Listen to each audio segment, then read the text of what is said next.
आप देख रहे हैं संवेदना न्यूज। मैं हूं आपके साथ हर्षिता। राज्यसभा सांसद राजमणि पटेल राज्य निवास में पत्रकारों से मुखातिब हुए। इस दौरान उन्होंने कहा कि छतरपुर, पन्ना, सतना, रीवा और सीधी जिले के किसानों की जमीनों का अधिग्रहण 2016 में हुआ था।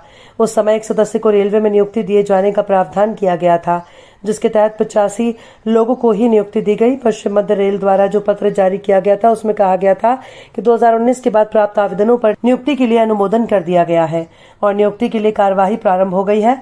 इसके बाद भी नियम निरस्त करने का बहाना बताकर किसानों को उनके अधिकारों से वंचित किया जा रहा है। सरकार या रेल विभाग की मंशा किसानों को राहत देने की है या किसानों को बर्बाद करने का कोई आदेश। अगर जमीन के बदले नौकरी नहीं देने का है, उसे किसानों के हित में निरस्त किया जाए और प्रभावित किसानों के एक सदस्य को नौकरी दी जाए। छोटे छोटे किसानों की जमीनें चली गई, रोजी रोटी का सहारा छन गया। ऐसे प्रभावित सभी किसानों के साथ अन्याय हुआ है। शांतिपूर्ण तरीके से अपनी जायज मांगों के लिए आंदोलन करने वाले किसानों के साथ पुलिस बल का प्रयोग करना किसानों की आवाज को दबाना है। ये प्रजातंत्र के लिए घातक है। राज्यसभा सांसद ने मांग की है कि तकनीकी बातों को लेकर संबंधित किसानों को अधिकारों से वंचित करने का प्रयास बंद किया जाए। किसानों के हितों के विरुद्ध आदेश वापस करें। आइए आपको सुनाते हैं राज्यसभा सांसद ने क्या मांग की है।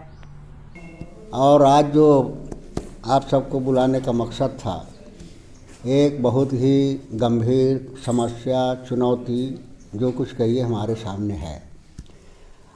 आप सबको मालूम है कि जो ये रेलवे लाइन का, सिंगरौली का और ये छतरपुर वाली का जो निर्माण हो रहा है, उसमें हजारों किसानों की ज़मीन ली गई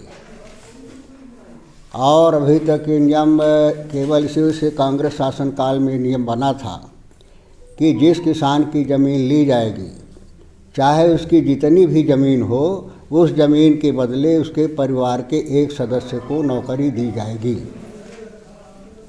लेकिन ये जो 2 लाइनों का निर्माण हो रहा है, इसमें पन्ना, छतरपुर, सतना, टीकमगढ़, ये अपना सीधी, रीवा, सिंगरौली, ये सारे ज़िले के किसानों की ज़मीन ली गई है और उस समय कहा भी गया था, आश्वासन दिया गया था कि एक परिवार के सदस्य को नौकरी दी जाएगी। उसकी सूचियाँ भी बनी और सूची बनने के बाद मात्र 300 लोगों को नौकरी दी गई और शेष को नौकरी नहीं दी जा रही है।